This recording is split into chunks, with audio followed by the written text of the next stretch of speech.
All right, so the next chapter in the Klein textbook is all about conjugated molecules and reactions of conjugated molecules. So let's take a step back and talk about what conjugation means. And I'll do that by showing you a handful of different molecules.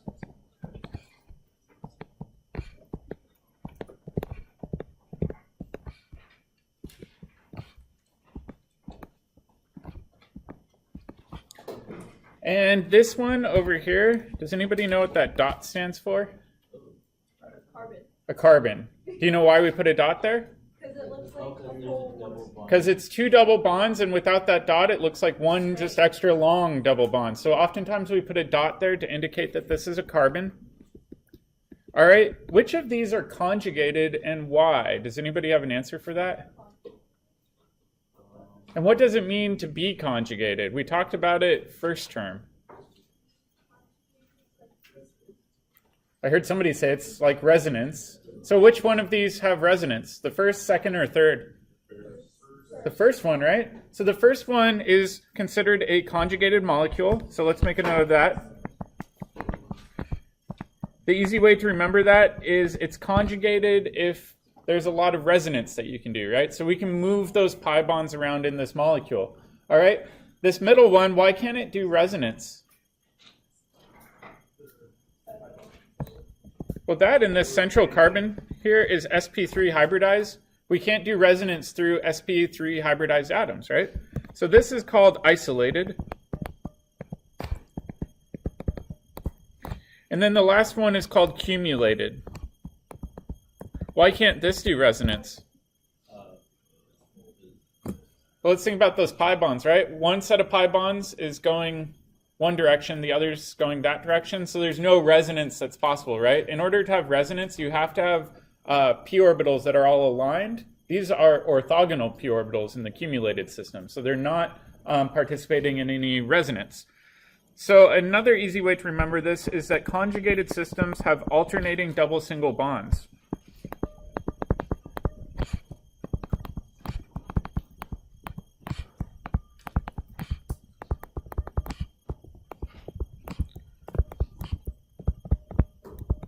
So you can see in that first example, we had double, single, double, single. Or in the next one, we had double, single, single, double. You have to have alternating double single bonds in order to be considered conjugated. All right, let's take a look at another one.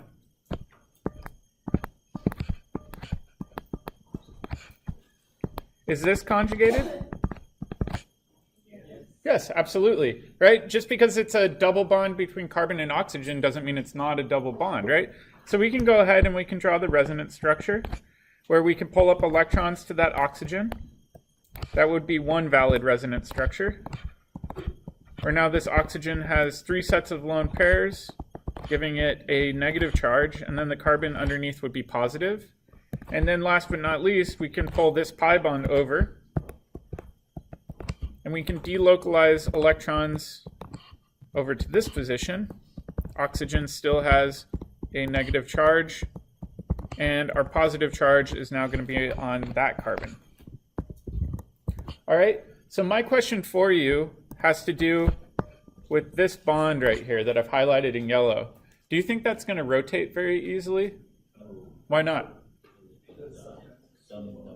Yeah, exactly. In this last one, it has double bond-like character. So let's make a note of that.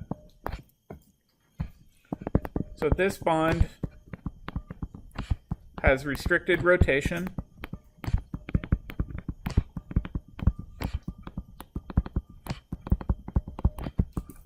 Due to partial double bond character.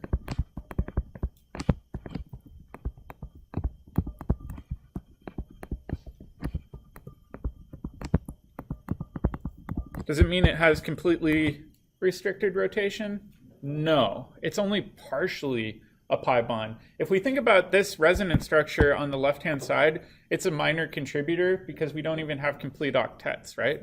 So really it's a minor contributor, but it is a contributor. Therefore, we know this carbon-carbon bond has mostly single bond character, but a little bit of double bond character, so it doesn't rotate as freely as a normal single bond. So it's all this scale of gray, right? All right, so let's think about the molecular orbital picture for this molecule. Yeah. Oh, yeah. So, whenever it's trying to rotate, does the double bond go somewhere else, or is it going to be rotated as 1.5? So the bond order for that carbon-carbon bond, you were asking if it would be 1.5, meaning in between a double single bond. It wouldn't quite be 1.5. It might be closer to 1.1, but it's still higher than 1, is what I'm saying. Does that make sense? It would be hard to know the exact numerical value for that bond order, though, because these aren't equal contributors, right? If they were equal contributors for these resonance structures, then we could predict that. Does the double bond try to follow it? Like, it's going to be rotated while it's rotating? So the main thing to remember is sigma bonds, because it's a head-on overlap, can rotate freely, but let's take a look at the molecular orbital picture, and that might explain why there's restricted rotation. So let's do the molecular orbital picture.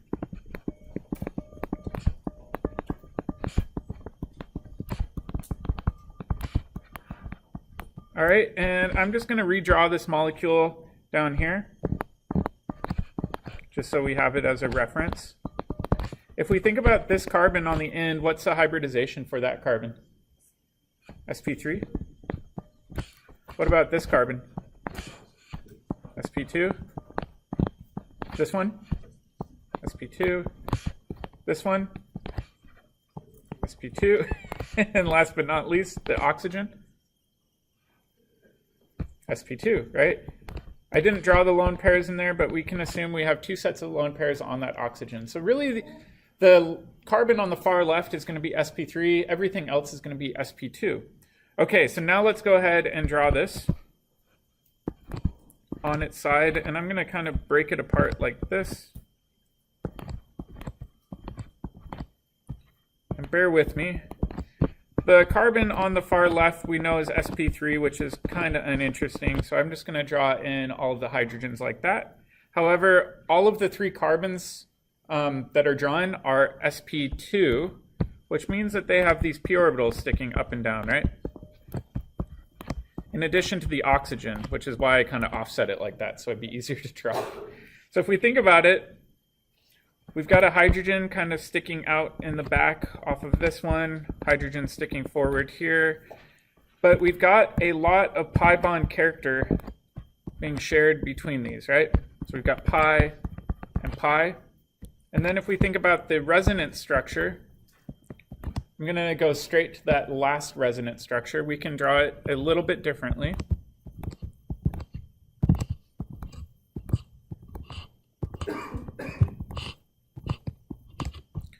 We're not changing the hybridization of that leftmost carbon. It's still going to be sp3. The other carbons, as always, are going to be sp2. Oop. Let me close this down. It's doing it again.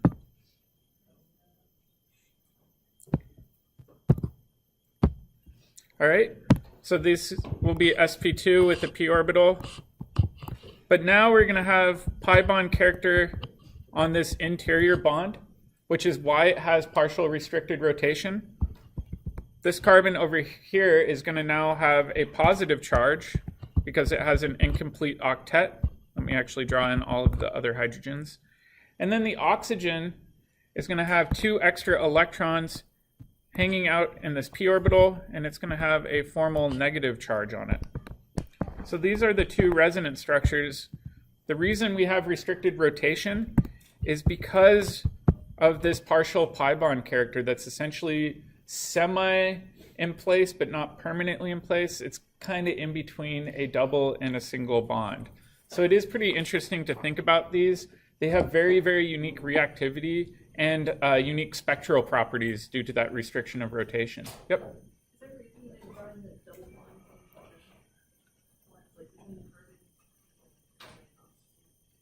For which one? On the left or the right? On the right. So yeah, I have a double bond right there. So if you think about a double bond, it can occur equal probability on the top face of the p lobe or the bottom face. Yep. So how does this affect like NR?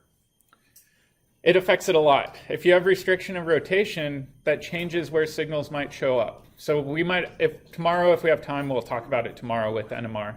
Yep. So since resonance structures are the actual tree structure is actually designed to do solvents, so we don't really have a true double bond between any of those. Yeah, it's not a true double bond between any particular set of atoms here. They're kind of in between a double and a single. Great question. All right, tomorrow when we come back, we'll talk about this in a lot more detail and look at the implications in terms of reactivity.